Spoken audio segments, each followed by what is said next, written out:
প্রিয় শিক্ষার্থী বন্ধু, তোমাদের জানাই সৈয়দপুর মহিলা মহাবিদ্যালয় অনলাইন লাইভ ক্লাসের পক্ষ থেকে আন্তরিক শুভেচ্ছা ও অভিনন্দন। আরো জানাই ইসলামী অভিবাদন। আসসালামু আলাইকুম ওয়া রাহমাতুল্লাহ। আশা করি তোমরা প্রত্যেকে ভালো আছো।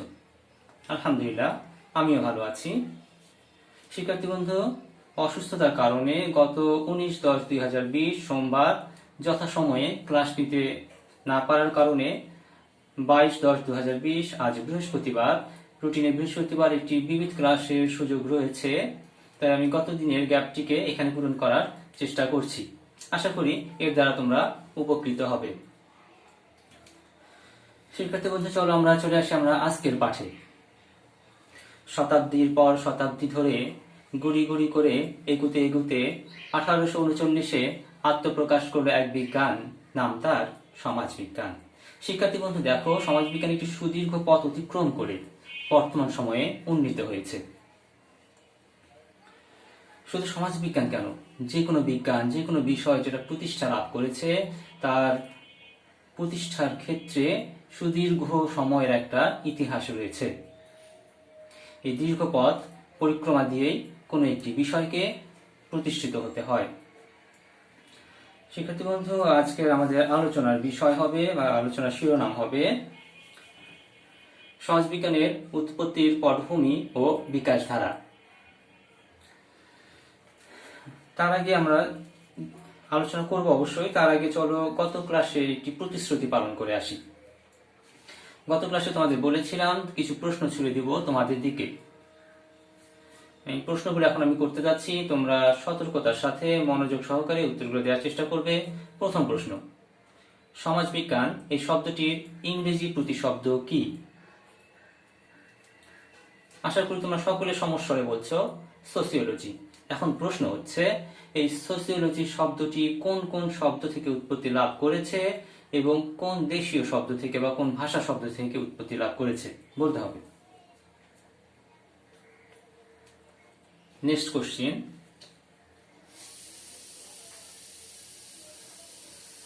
সমাজবিজ্ঞানের পরিধি বলতে কি বোঝায়? আচ্ছা, আমরা কেন সমাজবিজ্ঞান পাঠ করব? আচ্ছা বলো তো দেখি, sociology alone studies social relationships themselves and society itself, এই উক্তিটি কার? এবারে প্রশ্ন করছি, প্রিন্সিপালস অফ সোসিওলজি গ্রন্থটি কার লেখা? শিক্ষার্থী বন্ধুরা, তোমরা আমার সামনে উপবিষ্ট নেই, আমি তোমাদের কথা শুনতে পারছি না, তবে এটা মনে রাখবে, প্রতিটা মানুষের বিবেক এটা হচ্ছে তার সর্বশ্রেষ্ঠ আদালত। এই আদালতে প্রশ্ন করে দেখো তুমি দোষী নাকি নির্দোষ। তোমরা যারা জলদি সঠিক উত্তর দিতে পেরেছো তাদের কংগ্রাচুলেশন, আর যারা উত্তর দিতে পারোনি, ব্যর্থ হয়েছো, তাদের বলছি তোমরা রিট্রাই করো। এর মাধ্যমে তোমরা নিজেদের উন্নত করতে পারবে। তো তোমাদের বলেছিলাম যে আমাদের আজকের তার আগে আরেকটি প্রশ্ন করি, আশা করি তোমরা সকলে উত্তরটি দিতে পারবে। আচ্ছা বলো দেখি, অগাস্ট কোট সমাজবিজ্ঞানের সংজ্ঞায় কি বলেছেন? অর্থাৎ অগাস্ট কোট প্রদত্ত সমাজবিজ্ঞানের সংজ্ঞাটি কি? কি মাথায় আকাশ ভেঙে পড়লো? খুঁজে পাওনি? তোমাদের বলছি শোনো, খোঁজার দরকার নেই। কেননা এটা যদি তোমরা খুঁজতে যাও শুধু হাত দিয়ে মরবে, খুঁজে পাবে না। এমনটি আমার হয়েছিল ছাত্র অবস্থায়। যে জিনিসটি নেই সেটা পাবে কি করে? অগাস্ট কোট সমাজবিজ্ঞানের জনক হলেও তিনি সমাজবিজ্ঞানকে নির্দিষ্টভাবে সংজ্ঞায়িত করেননি। এখন চলে আসি আমরা আজকের পাঠে। আজকের পাঠের বিষয় কি মনে আছে? আচ্ছা মনে করিয়ে দিচ্ছি, সমাজবিজ্ঞানের উৎপত্তির পটভূমি ও বিকাশ ধারা। সমাজবিজ্ঞানের উৎপত্তি ও পটভূমি বিকাশ ধারা আলোচনা করতে গিয়ে সর্বপ্রথম তোমাদের নিয়ে যাই এমন একটি স্থানে, যে জায়গাটিকে বা যে স্থানটিকে বলা হয় বাব-ইল, অর্থাৎ দেবতার নগর। আবার এই স্থানটিকে আরব ঐতিহাসিকগণ বলেছেন উম্মুল বিলাদ, সেটার অর্থ দাঁড়ায় সভ্যতার জন্মভূমি। আর এই বাব-ইল বা উম্মুল বিলাদ এই স্থানটি রয়েছে বা এই স্থানটি হলো ব্যাবিলন। এই ব্যাবিলনের সর্বশ্রেষ্ঠ শাসক ছিলেন রাজা হাম্মুরাবি। রাজা হাম্মুরাবির জীবনকাল ছিল খ্রিস্টপূর্ব 1-2-3। বোঝার সুবিধার জন্য বললাম, দেখো 2-1-2-3 বোঝার সুবিধার জন্য। অর্থাৎ 2123 খ্রিস্টপূর্বাব্দে তার জন্ম এবং তার মৃত্যু 2081 খ্রিস্টপূর্বাব্দে। হাম্মুরাবি তার শাসনকালে 8 ফুট উচ্চতা বিশিষ্ট মসৃণ ব্যাসল্ট পাথরের চারদিকে বিশুদ্ধ ব্যাবিলনীয় ভাষায় 282টি আইন খোদিত করেছিলেন। পৃথিবীর ইতিহাসে এটি সর্বপ্রথম লিখিত আইন তথা সংবিধান। আবার এটাকে পৃথিবীর প্রাচীনতম শিলালিপিও বলা হয়, যেহেতু পাথরের গায়ে খোদিত অক্ষর, তাই এটা প্রাচীন শিলালিপি। আর তোমরা এই শিলালিপিটি কোথায় খুঁজে পাবে জানো? তোমাদের আগে আরেকজন খুঁজে পেয়েছে, তিনি হচ্ছেন এমডি মর্গান। 1902 সালে এটিকে উদ্ধার করেন এবং বর্তমানে এটি প্যারিসের লুভার মিউজিয়ামে রয়েছে। তোমাদের কারো যদি কখনো লুভার মিউজিয়াম প্যারিসে যাও এবং লুভার মিউজিয়ামে যাওয়ার সৌভাগ্য হয়, তাহলে তোমরা দেখতে পাবে পৃথিবীর প্রাচীনতম শিলালিপিটি। আর পৃথিবীর এই প্রাচীনতম শিলালিপিতে সর্বপ্রথম সমাজ সংক্রান্ত লেখা চিন্তাভাবনার লিখিত প্রমাণ পাওয়া যায়।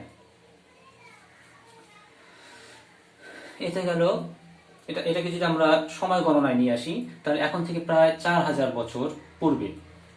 এতে গেল লিখিত অংশ। এখন আমরা যদি চলে যাই অলিখিত অংশের দিকে, তাহলে আমরা নির্দ্বিধায় এটা বলতে পারি, পৃথিবীতে যখন প্রথম মানুষের আবির্ভাব ঘটে, একে অপরের সান্নিধ্য কামনা করে বসবাস করতে চায়, ঠিক তখন থেকে সমাজ বিজ্ঞানের উৎপত্তি এবং ক্রমবিকাশের বীজ বৃক্ষ রোপিত হয়। শিক্ষার্থী বন্ধু, এখন তোমাদের সামনে আরো কিছু ব্যক্তিদের তুলে ধরবো যারা সমাজবিজ্ঞানের উৎপত্তি এবং ক্রমবিকাশে গুরুত্বপূর্ণ অবদান রেখেছেন। চিন্তা জগতে যে কজন ক্ষণজন্মা মনীষী চিরস্মরণীয় হয়ে রয়েছেন, তাদের মধ্যে মহামতি প্লেটো অন্যতম। মহামতি প্লেটো তার জন্ম এবং মৃত্যুকাল হচ্ছে 427 খ্রিস্টপূর্ব থেকে শুরু করে 347 খ্রিস্টপূর্ব এই সময় পর্যন্ত। প্লেটো এমন একজন মহাপুরুষ যার চিন্তাধারা সর্বকালের সকল চিন্তাবিদদের অনুপ্রেরণা জুগিয়েছে। একটি অমূল্য সম্পদ হিসেবে রয়েছে তার চিন্তাভাবনা এবং তার গ্রন্থ। তার সর্বাপেক্ষা উল্লেখযোগ্য গ্রন্থ হচ্ছে দি রিপাবলিক। আদর্শ রাষ্ট্র গঠনের জন্য তিনি যে দার্শনিক রাজা, শিক্ষানীতি, সাম্যবাদ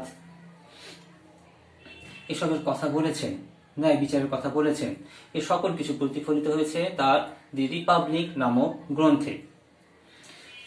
তিনি শুধু গ্রন্থ লিখে আর চিন্তা করে ক্ষান্ত হননি, তিনি তার চিন্তাকে বাস্তব রূপ দেওয়ার জন্য একাডেমি নামে একটি শিক্ষা প্রতিষ্ঠা করেন এবং উক্ত শিক্ষা প্রতিষ্ঠানে তিনি দীর্ঘ 40 বছর যাবৎ কোনরূপ অর্থ গ্রহণ না করেই শিক্ষা কার্যক্রম পরিচালনা করেন। তোমাদের বলে রাখি, তিনি যে একাডেমি নামক শিক্ষা প্রতিষ্ঠানটি প্রতিষ্ঠা করেছেন, এটাকে বলা হয়ে থাকে পৃথিবীর প্রাচীনতম বিশ্ববিদ্যালয়। আমাদের সৈয়দপুরেও বিশ্ববিদ্যালয় রয়েছে, তবে এটি প্রাচীনতম নয়, নবীন। চিন্তা জগতে যারা অতি স্মরণীয় হয়ে রয়েছেন, তাদের মধ্যে আরেকজন হলেন গ্রিক রাষ্ট্রচিন্তাবিদ, গ্রিক দার্শনিক এরিস্টটল। এরিস্টটলের জীবনকাল ছিল খ্রিস্টপূর্ব 384 থেকে 322 অব্দ পর্যন্ত। এরিস্টটল মূলত একজন বাস্তবতাবাদী ব্যক্তি, একজন বাস্তব ভিত্তিক দার্শনিক। এরিস্টটল তার বাস্তব ভিত্তিক চিন্তা ভাবনাগুলোকে লিপিবদ্ধ করেছেন দ্য পলিটিক্স নামক গ্রন্থে। উক্ত গ্রন্থে তিনি তার অধিকাংশ চিন্তা ভাবনার বহিঃপ্রকাশ ঘটিয়েছেন। তো এখানে তিনি যে তার বিজ্ঞান ভিত্তিক যে চিন্তা ভাবনাগুলো, গবেষণাগুলো, এগুলো প্রতিফলিত হয়েছে এবং অনেকটা বিভিন্ন দেশে বাস্তবায়িত হয়েছে। তবে তার লিখনীগুলো বর্তমান যুগের মনীষীদের গভীরভাবে প্রভাবিত করছে এবং মধ্যযুগের মনীষীদেরকেও প্রভাবিত করেছিল। তিনিও তার বাস্তবভিত্তিক চিন্তা ভাবনাকে বাস্তবায়িত করার জন্য একটি শিক্ষা প্রতিষ্ঠান প্রতিষ্ঠা করেছিলেন, যেটার নাম লাইসিয়াম। লাইসিয়াম নামক শিক্ষা প্রতিষ্ঠান প্রতিষ্ঠা করার পর তিনি নিজে দীর্ঘ 22 বছর ধরে এটিকে পরিচালনা করেন। তোমাদের একটু বলে রাখি খ্রিস্টপূর্ব সম্পর্কে, একটু দ্বিধাদ্বন্দ্ব দূর করার জন্য। আমরা বর্তমান যে সময়টায় রয়েছে এটাকে বলা হয় খ্রিস্টাব্দ, অর্থাৎ ইংরেজি সাল যেটা। আর এই ইংরেজি সাল গণনার পূর্বে, অর্থাৎ যীশু খ্রিস্টের জন্মের পূর্বে যে সময় গণনাটা, যে সাল গণনাটা, সেটাকে বলা হয় খ্রিস্টপূর্বাব্দ। খ্রিস্টপূর্ব যত পিছনের দিকে যাব তত সংখ্যাটা বাড়তে থাকবে। একটু উদাহরণ দিয়ে দেখাতে পারি তোমাদেরকে। দেখো এখানে এরিস্টটলের জীবনকালের দিকে দেখো, তার জীবনকালটা রয়েছে খ্রিস্টপূর্ব 300।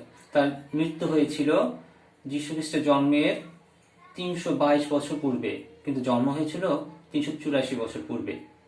এভাবে আমরা খ্রিস্টপূর্বাব্দকে বের করে আনবো। এখন চলে আসবো আমরা খ্রিস্টাব্দের আলোচনায়।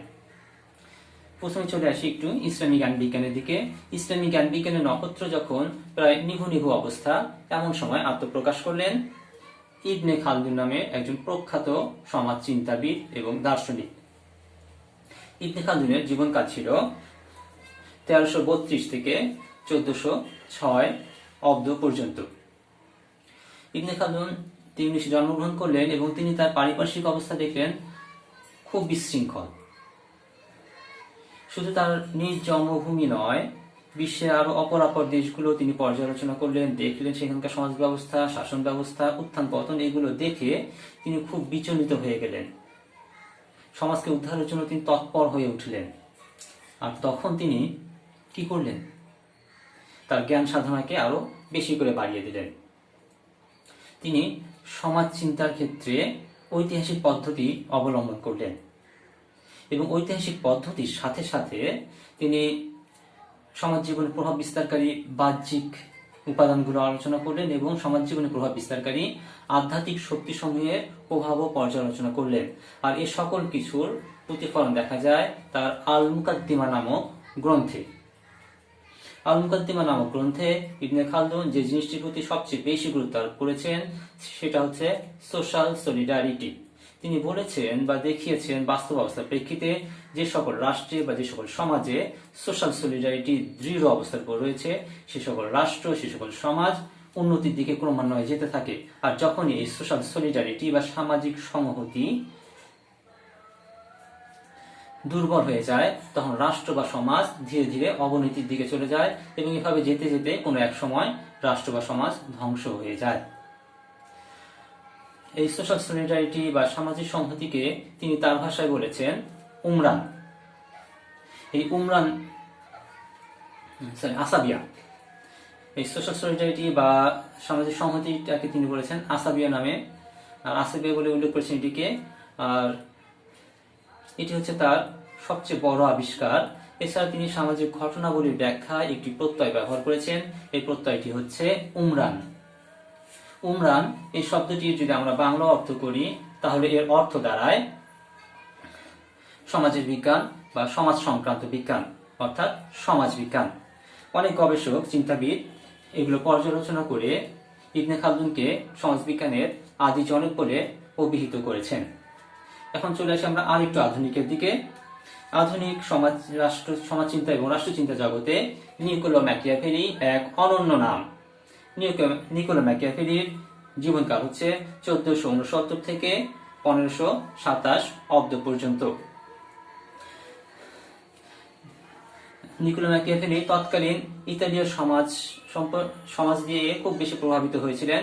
তিনি ইতালীয় সমাজ ব্যবস্থা, মানব প্রকৃতি, মানব দর্শন প্রভৃতি পর্যালোচনা করে একটি উল্লেখযোগ্য গ্রন্থ রচনা করেছেন, যার নাম হচ্ছে দি প্রিন্স। দি প্রিন্স নামক গ্রন্থে তিনি সমাজ এবং রাষ্ট্র এবং শাসক সম্পর্কে কিছু সুপারিশ পেশ করেছেন, সেগুলো তোমাদের সামনে তুলে ধরছি। তিনি মানুষকে দেখেছেন স্বভাবতই মানুষ দুষ্টু, চঞ্চল, ভীরু, শঠ, লোভী ইত্যাদি ইত্যাদি। আবার তিনি বলেন ক্ষমতার লিপ্সা, ভয়, দম্ভ, স্বার্থপরতা প্রভৃতি মানুষকে যাবতীয় কর্মের অনুপ্রেরণা যোগায়। বাস্তব অবস্থার প্রেক্ষিতে তিনি শাসককে একটি বিশেষ গুণাবলী অর্জনের কথা বলেছেন। তিনি শাসককে হতে বলেছেন শৃগালের ন্যায় ধূর্ত, খুব চালাক। আবার হতে বলেছেন সিংহের ন্যায় বলশালী, যেন সে রাষ্ট্র দুষ্টের দমন এবং শিষ্টের পালন করতে পারে, রাষ্ট্রকে সুন্দরভাবে সাজালো গোছালো ভাবে সামনের দিকে এগিয়ে নিয়ে যেতে পারে। রাষ্ট্র সংক্রান্ত এরকম ছিল তার চিন্তা ভাবনা। সম্ভবত পাশ্চাত্য রাষ্ট্র চিন্তা জগতে তিনি প্রথম ব্যক্তি যিনি রাষ্ট্রকে চার্চের প্রভাব মুক্ত রাখার কথা বলেছেন।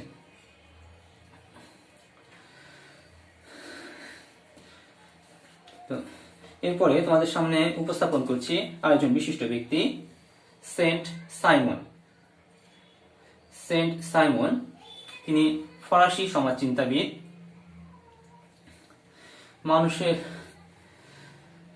সেন্ট সাইমন মানুষের মাঝে সামাজিক অসাম্যের প্রতিকার খুঁজেছেন এবং দেখিয়েছেন উৎপাদন ব্যবস্থার পরিবর্তনের ফলে যদি আর্থিক কল্যাণ বাড়ানো যায়, তবে সমাজ ব্যবস্থার পরিবর্তনের ফলেও সামাজিক কল্যাণ বাড়ানো সম্ভব। তিনি আরো বলেন বিজ্ঞানের প্রয়োগের ফলে প্রযুক্তিক প্রবৃত্তি অর্জিত হয়, আবার তেমনিভাবে বিজ্ঞানের প্রয়োগের ফলে সামাজিক প্রগতি অর্জন করা যেতে পারে এবং এটা সম্ভব।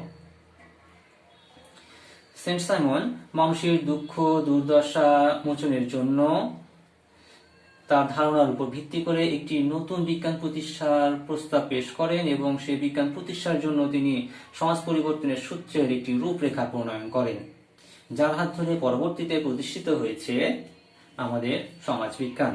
এখন তোমাদের সামনে অতি পরিচিত এবং সমাজবিজ্ঞান খুব আলোচিত ব্যক্তি অগাস্ট কোত, তাকে তুলে ধরছি। অগাস্ট কোতের জীবনকাল ছিল 1798 থেকে 1857 অব্দ পর্যন্ত। অগাস্ট কোত সম্পর্কে তোমরা ইতিপূর্বে জেনেছ, তিনি হলেন আধুনিক আমাদের সমাজবিজ্ঞানের জনক, সমাজবিজ্ঞান শব্দের প্রতিষ্ঠাতা, সমাজবিজ্ঞান শব্দের ব্যবহারকারী। সর্বপ্রথম সোশ্যাল ফিজিক্স নামক গ্রন্থে তিনি সোসিওলজি শব্দটিকে ব্যবহার করেছিলেন। আজ আমি তোমাদের সামনে অগাস্ট কোতের আরেকটি পরিচয় তুলে ধরছি। একটু আগে যে আলোচনা করলাম সেন্ট সাইমন, অগাস্ট কোত ছিলেন সেন্ট সাইমনের সুযোগ্য ছাত্র। আরেকটি পরিচয় তুলে ধরি। ইতিপূর্বে তোমরা এরিস্টটল এবং সক্রেটিস সম্পর্কে, এরিস্টটল এবং প্লেটো সম্পর্কে জানলে। প্লেটো এবং এরিস্টটলের মাঝে সম্পর্ক কি জানো? তাদের মাঝে সম্পর্ক ছিল ছাত্র এবং শিক্ষকের। এখন তোমরা যারা সৈয়দপুর মহিলা মহাবিদ্যালয়ে রয়েছে, যদি প্রশ্ন করি তোমাদের সাথে আমার সম্পর্ক কি, উত্তর একই। আমরা কথা বলছিলাম সমাজবিজ্ঞান জনক অগাস্ট কোত সম্পর্কে। অগাস্ট কোত তিনি খুব ভালো করে দেখেছিলেন যখন 1762 সালে ইংল্যান্ডের শিল্প বিপ্লব হয়, সেই শিল্প বিপ্লব ইংল্যান্ডের রূপরেখা পাল্টে দিয়েছিল। আবার এর পরবর্তীতে 1789 সালে যখন ফ্রান্সে ফরাসি বিপ্লব সংঘটিত হয়, সেটাও ফ্রান্সের চেহারাকে পাল্টে দেয়। এভাবে শিল্প বিপ্লব, ফরাসি বিপ্লব তৎকালীন ইউরোপীয় সমাজ ব্যবস্থা, ইউরোপীয় সমাজের চরিত্রকে বদলে ফেলে, আমূল পরিবর্তন নিয়ে আসে। সমাজে দেখা দেয় গতিশীলতা, সমাজে দেখা দেয় পরিবর্তনশীলতা, দেখা দেয় অস্থিরতা, বিশৃঙ্খলা। এই বিশৃঙ্খলার সুবাদে কোনো কোনো ক্ষেত্রে মানবের উপরে দানবের রূপ ধারণ করে। এই সকল অবস্থা থেকে উত্তরণের জন্য অগাস্ট কোত একটি বিজ্ঞানের প্রয়োজন অনুভব করেন এবং বলেন বা চিন্তা করেন যে যদি এখানে একটি বিজ্ঞান প্রতিষ্ঠা করা যায় বা কোন একটি বিজ্ঞানের মাধ্যমে চলমান সামাজিক এই সকল সমস্যার সমাধান আনা সম্ভব, এবং তারই হাত ধরে প্রথম প্রতিষ্ঠিত হয় সোসিওলজি বা সমাজবিজ্ঞান, এবং যেটা আমরা বর্তমানে পাঠ্যপুস্তক হিসেবে আমাদের বইয়ে পাচ্ছি। এরপর তোমাদের সামনে তুলে ধরছি কার্ল মার্কস। তোমরা এখন বলতে পারো, স্যার সমাজবিজ্ঞান তো প্রতিষ্ঠিত হয়ে গেল, কিন্তু এরপর আরো কেউ আসছে কেন? আসলে বিষয় হচ্ছে কি, প্রতিষ্ঠিত হয়ে গেলে কিন্তু সব শেষ হয় না, এর গতিটাকে ধরে রাখতে হয়। কার্ল মার্কস তার জীবনকাল 1818 থেকে 1883 অব্দ পর্যন্ত। কার্ল মার্কস তিনি খুব ভালো করে দেখেছেন, যে বিশ্লেষণ করেছেন, প্রমাণ দিয়েছেন যে সমাজে মানুষের মধ্যে বা সমাজে বিশৃঙ্খলার পিছনে সবচেয়ে বড় কারণ যেটা, সেটা হচ্ছে ব্যক্তিগত সম্পত্তি মালিকানা। এই ব্যক্তিগত সম্পত্তি মালিকানার কারণেই দ্বন্দ্ব দেখা দেয় এবং সমাজ পরিবর্তন হতে হতে সামনের দিকে এগিয়ে যায়, এক সমাজ থেকে আরেক সমাজে রূপ লাভ করে। তিনি এভাবে 5টি সমাজের কথা বলেছেন। প্রথম যে সমাজের কথা বলেছেন, আদিম সাম্যবাদী সমাজ। আদিম সাম্যবাদী সমাজে দ্বন্দ্ব সংঘাত ছিল না বললেই চলে, মানুষ প্রায় ভুরি ভুজে দিন কাটাতো বা কখনো না খেয়েও থাকতো। তবে তিনি দেখিয়েছেন, যখন মানুষের মধ্যে সম্পদের লোভ দেখা দিল, ব্যক্তি মালিকানা দেখা দিল আদিম সমাজে, তখন আদিম সমাজের মানুষের মধ্যে দুটি শ্রেণীতে বিভক্ত হলো, শোষক এবং শোষিত শ্রেণী। এই দুই শ্রেণীর দ্বন্দ্বের ফলে প্রতিষ্ঠা লাভ করলো দাস সমাজ, এবং এই দাস সমাজের মানুষের মধ্যে এক দ্বন্দ্ব দেখা দিল দাস মালিক এবং দাসের মধ্যে। এভাবে এই সমাজ পরিবর্তিত হয়ে বিবর্তিত হয়ে রূপ লাভ করলো সামন্ত সমাজে। এই সামন্ত সমাজের চলতে চলতে একসময় দ্বন্দ্ব দেখা দিল সামন্ত মালিক অর্থাৎ ভূমি মালিক এবং যাদের ভূমি মালিকানা নেই তাদের মধ্যে, এবং এই দুই শ্রেণীর মধ্যে দ্বন্দ্বের ফলে আরেকটি সমাজ প্রতিষ্ঠা লাভ করলো, সেটা হচ্ছে বর্তমান পুঁজিবাদী সমাজ। এই পুঁজিবাদী সমাজে দ্বন্দ্ব এখনো লেগে আছে এবং চলমান অবস্থায় রয়েছে। এক হচ্ছে পুঁজির মালিক বা পুঁজিপতি, যেটাকে আরেকদিকে রয়েছে প্রোলেতারিয়েট বা পুঁজির মালিক নয় শ্রমিক শ্রেণী, এরকম গোষ্ঠী। তিনি বলেছেন যে এই দুই শ্রেণীর দ্বন্দ্বের ফলে আর একটি সমাজ প্রতিষ্ঠা লাভ করবে, সেটা হবে সমাজতন্ত্র, যে সমাজটা হবে সাম্যের সমাজ, যেখানে থাকবে না কোনো বৈষম্য। এই সমাজটি এখনো প্রতিষ্ঠিত হয়নি, তবে অনেকে প্রতিষ্ঠা করার জন্য চেষ্টা করছেন। আমরা দেখতে থাকবো অদূর ভবিষ্যতে কি হয়। এরপরে আমরা তোমাদের সামনে আরেকজন বিজ্ঞানীকে উপস্থাপন করব, যার কথা শুনলেই হৃদয় আন্দোলিত হয়ে ওঠে, জানার চেষ্টা করে মানুষ সম্পর্কে গভীরভাবে। তিনি হলেন চার্লস ডারউইন। তিনি হলেন বিবর্তনবাদের জনক। Charles Darwin the origin of species গ্রন্থে তার মতবাদকে তুলে ধরেছেন। চার্লস ডারউইন মূলত একজন ইংরেজ প্রকৃতি বিজ্ঞানী।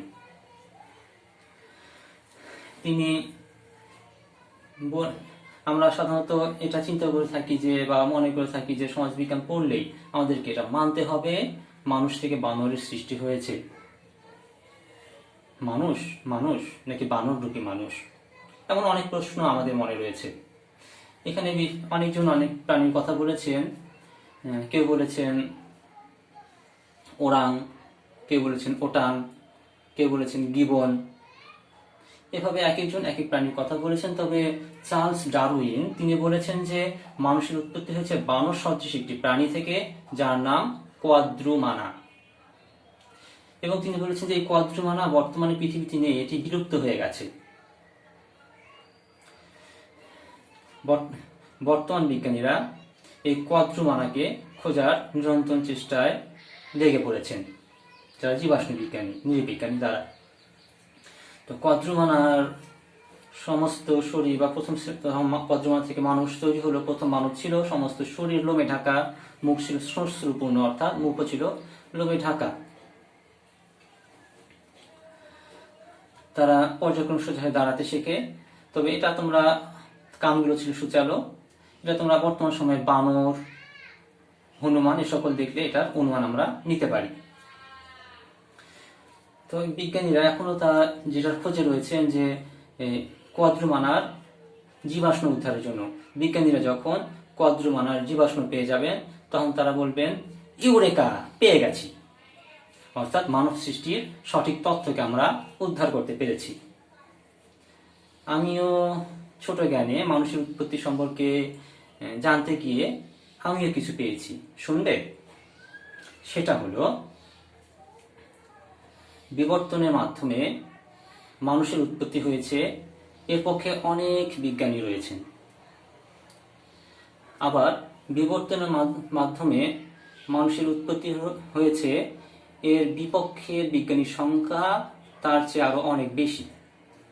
তাদের মধ্যে একজনের উক্তি তোমাদের সামনে তুলে ধরছি। তিনি হলেন অন্যতম শ্রেষ্ঠ প্রকৃতি বিজ্ঞানী এবং জীবাশ্মবিদ জর্জ কুভি। জর্জ কুভি তিনি বলছেন, জীবজগতের চেহারার কোনো পরিবর্তন নেই। জগতের সৃষ্টিকাল থেকে চিরন্তন একটি চেহারাতেই জীবজগৎকে দেখা যাচ্ছে। এই শ্রেণীর মানুষরা বলছেন আসলে বানর থেকে মানুষের নয়, মানুষ থেকে মানুষের সৃষ্টি হয়েছে। মানুষ একটি নির্দিষ্ট সত্তা নিয়ে পৃথিবীতে এসেছে এবং সেই সত্তা এখনো বিরাজমান রয়েছে। শুধু মানুষ নয়, কোনো জীবেরই চেহারার এভাবে বিবর্তন ঘটেনি, বিশেষত মানুষের কথা বলেছেন। তারপরও ডারউইনের একটি কথাকে আমি খুব বেশি সম্মান করি, খুব বেশি শ্রদ্ধা জানাই এবং তাকে সেলুট করি। তার কথাটি অত্যন্ত বাস্তবসম্মত এবং আমি এটা মেনে চলি, আশা করি তোমরাও মেনে চলবে। তার বিখ্যাত উক্তি হচ্ছে, জীবন যুদ্ধে যোগ্যতমরাই টিকে থাকে আর দুর্বল ও অক্ষমেরা প্রকৃতির নিয়মে বিলুপ্ত হয়ে যায়। এই কথাটি সর্বস্থানে সত্য। এখন তুমি তোমার নিজের দিকে তাকাও। যখন তুমি প্রাথমিক স্তরে ছিলে, প্রাথমিক স্তর অতিক্রম করে মাধ্যমিক স্তরে আসলে, তখন দেখবে তোমার কিছু সহপাঠী ঝরে গেছে আর মাধ্যমিক স্তরে আসতে পারেনি। আর মাধ্যমিক স্তর শেষ করে তুমি যখন উচ্চ মাধ্যমিক স্তরে পৌঁছালে, তখনও তাকিয়ে দেখো তোমার কিছু সহপাঠী নেই। আবার এই স্তর শেষ করে যখন তুমি সম্মান শ্রেণীতে যাবা, তখনও দেখবে আরো কিছু সহপাঠী নেই, পিছনে পড়ে গেছে। আবার যখন তুমি কর্মজীবনে প্রবেশ করবা, তখন দেখবা তোমার সহপাঠীদের মধ্যে আরো কিছু নেই, বেকার হয়ে রয়েছে। এভাবে জীবন যুদ্ধে যোগ্যতার পরিচয় দিয়ে টিকে থাকলেই যোগ্যতম পরিচয় মিলবে। আর যারা দুর্বল হয়ে পড়বে, অক্ষম হয়ে পড়বে, তারা অবশ্যই প্রকৃতির নিয়মে ঝরে পড়বে। তাই ডারউইনের এই উক্তিটিকে সেলুট। আবারও শিক্ষার্থী বন্ধু, এখন তোমাদের সামনে সর্বশেষ আরেকজন বিজ্ঞানীকে উপস্থাপন করছি। তিনি হলেন হারবার্ট স্পেন্সার। হারবার্ট স্পেন্সার তার জীবনকাল 1820 থেকে 1903 অব্দ পর্যন্ত। এখন এই হারবার্ট স্পেন্সার, তার সম্পর্কে কিছু বলতে গেলে বলতে হয় তিনি ছিলেন ইংরেজ সমাজবিজ্ঞানের জনক। তাকে ইংরেজ সমাজবিজ্ঞানের জনক বলে আখ্যায়িত করা হয়। তিনি দেখিয়েছেন যে সমাজ ক্রমান্বয়ে একটি সহজ অবস্থা থেকে, সরল অবস্থা থেকে জটিল অবস্থার দিকে ধাবিত হয়। সমাজ চলতে চলতে সরল থেকে জটিল, অর্থাৎ গ্রামীণ, আমরা এটা উদাহরণ হিসেবে ধরে নিতে পারি, গ্রামীণ সমাজ ব্যবস্থা হচ্ছে শহর সমাজ ব্যবস্থা আরো জটিল। হস্তচালিত শিল্পের চেয়ে যান্ত্রিক শিল্প ব্যবস্থা আরো জটিল। এভাবে সমাজ জটিল থেকে জটিলতর হতেই আছে। এখানে একটি বিষয় আরো বেশি করে মনে রাখবে, সমাজবিজ্ঞান প্রতিষ্ঠিত হয় অগাস্ট কোতের হাত ধরে, কিন্তু তখন এটি প্রাতিষ্ঠানিক রূপ পায়নি। সমাজবিজ্ঞান এই শাস্ত্রটি প্রাতিষ্ঠানিক রূপ লাভ করে হারবার্ট স্পেন্সারের মাধ্যমে। হারবার্ট স্পেন্সার সমাজকে দেখিয়েছেন জীবদেহের সঙ্গে তুলনা করে। আমরা যদি এখন জীবদেহের দিকে তাকাই বা নিজের উদাহরণ দিয়ে যদি বলি, এই তো কয়েকদিন আগে আমি দাঁত ব্যথায় প্রচন্ড অস্থিরতা বোধ করছিলাম। এই দাঁতের কারণে চোখ, কান, গলা, সমস্ত শরীরকে আমার নাজেহাল করে ফেলেছিল। এখন তোমার দিকে তাকাও। তুমি যেদিন প্রথম শ্রেণীকক্ষে প্রবেশ করবে, ওই দিন যদি তোমাকে একটি নবফুটন্ত গোলাপ ফুল দিয়ে বরণ করে নেওয়া হয়, তোমার হৃদয় শিহরণ জেগে উঠবে। ফুল দেওয়া হলো হাতে, সমস্ত শরীর আন্দোলিত হয়ে উঠল। অর্থাৎ সমাজ একটি অংশের পরিবর্তনের ফলে, সেটা ভালো হোক কিংবা মন্দ হোক, সমস্ত শরীর প্রভাবিত হয়। অনুরূপভাবে সমাজের যে কোনো একটি প্রতিষ্ঠান, যে কোনো একটি অংশের পরিবর্তন হলে সমগ্র সমাজ পরিবর্তন হতে বাধ্য। এভাবে বিভিন্ন মনীষীরা তাদের দৃষ্টিভঙ্গি থেকে সমাজবিজ্ঞানের উৎপত্তি এবং ক্রমবিকাশকে তুলে ধরেছেন। আর এভাবেই আরো অনেক নাম জানা না জানা বিজ্ঞানী রয়েছে যাদের অবদানে আমরা বর্তমান সমাজবিজ্ঞানকে পেয়েছি এবং এটিকে আরো প্রসিদ্ধ করার দায়িত্ব আমাদের প্রত্যেকের। শিক্ষার্থী বন্ধুরা, সমাজবিজ্ঞানের উৎপত্তি এবং ক্রম বিকাশ সংক্রান্ত আলোচনা এখানে শেষ। তোমাদের মনে আরেকটি প্রশ্ন জাগতে পারে, সেটা হচ্ছে যে সমাজবিজ্ঞান বিষয়ে শুধু আমি ক্লাস নিচ্ছি, আমাদের ডিপার্টমেন্ট হেড তাকে তোমরা দেখতে পাওনি। ইনশাআল্লাহ পরিচয় হবে তার সঙ্গে কোনো এক সময়। তিনি নাম বলেছি নীলুফা শাইন, মনে রাখবে। তার সম্পর্কে যদি কিছু বলতে পারো আমি বলবো she is beauty queen, like as a sister, like as a mother. আমরা করোনা মহামারীর মাধ্যমে দিনাতিপাত করছি, তো আমরা সকলে যে যে ধর্মের আছি না কেন আমরা প্রত্যেকেই প্রার্থনা করতে পারি সৃষ্টিকর্তার কাছে। তোমরা আমার সঙ্গে বলতে পারো আল্লাহুম্মা ইন্নী আউযু বিকা মিনাল বারাসি ওয়াল জুনুনি ওয়াল জুজামি ওয়া মিন সাইয়্যিল আসকাম। এই বলে তোমাদের সকলের সুস্থতা কামনা করে আজকের আলোচনা এখানে শেষ করছি। ভালো থেকো, সুস্থ থাকো, খোদা হাফেজ।